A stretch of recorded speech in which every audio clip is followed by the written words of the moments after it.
Ever since the mantle of celebrity was bestowed upon him, Johnny Depp has been hounded by a prying and always ravenous tabloid press. His rumored multiple engagements and highly publicized romances have been the source of much of the paparazzi's focus, occasionally evoking Depp's need to give them a taste of their own medicine. What? When are you guys getting married? Getting married soon? Johnny? Are you going to change your underwear tomorrow? Very outrageous. Johnny, what do you think about Selena's day? Johnny's animosity towards the paparazzi has escalated over the years and has led on more than one occasion to his being cast as Hollywood's perennial bad boy. But I mean, it all makes for interesting copy. Fun sort of reading. There's been a tremendous amount of fiction written. I understand his point of view because I don't think he got into acting to be, on the cover of Hello magazine. He's not out doing a public appearance. He's not doing a premiere. He's not on Hollywood Boulevard. Why do they have the right to bother him? And that's what I think bothers him the most. Johnny took matters into his own hands in a London restaurant in 1999 when photographers refused to heed his repeated requests to be left alone to enjoy a private dinner. Went after photographers with a wooden plank, which I approved of. Look, the paparazzi are relentless. I think Johnny's never going to court them, ever. I think he never has. He's never going to. That's just a fact of life. As long as he's famous, they're going to be around. There's no way to fight this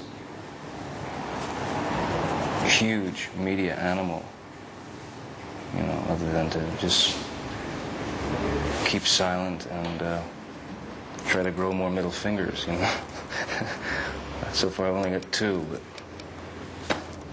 there are more coming. Yeah. Really? Yeah? Why not? Yeah. Oh, yeah. Everybody. That was headquarters. They want me to...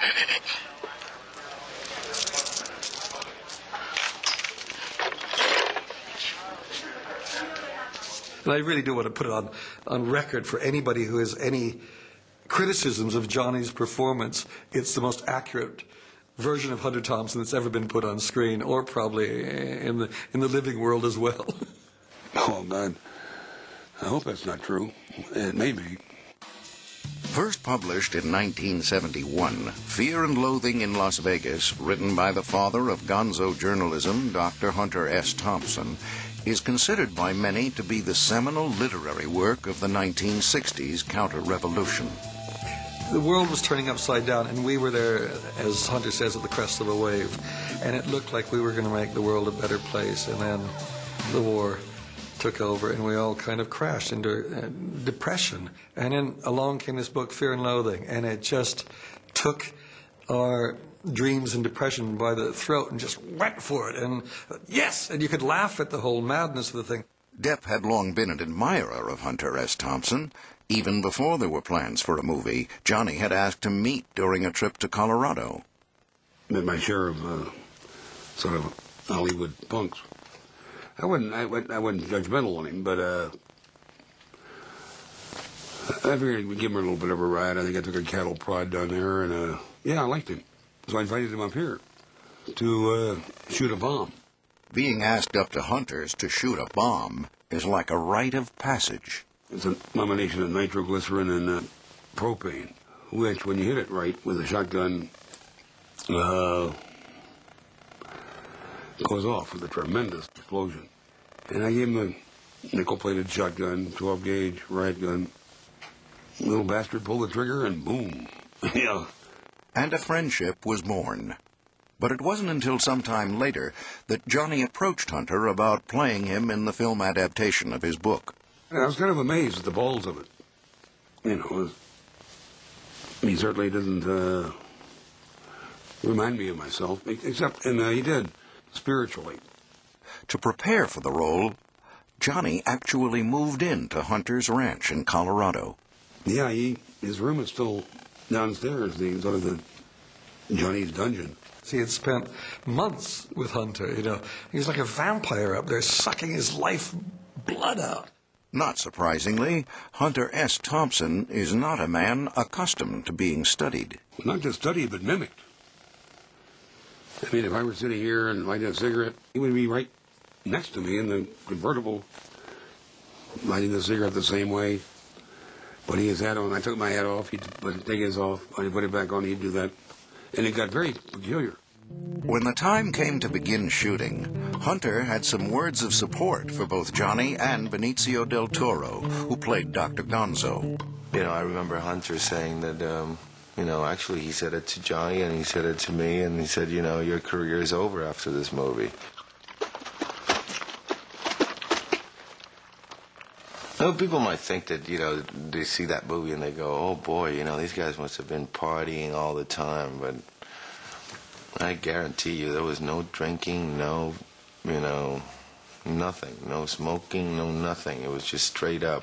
It's hard work to look like you're drugged. I think the most painful thing for Johnny is that the cocaine he was snorting was powdered milk. Oh, that's right. How about it? And I think by the end of it, he probably had so much milk in his lungs he could breastfeed the crew if it came to it. Well, the spirit of the book is quite clear in terms of the absolutely psychotic excess in all things, and they list of drugs up in front. Wow. Do you remember it offhand?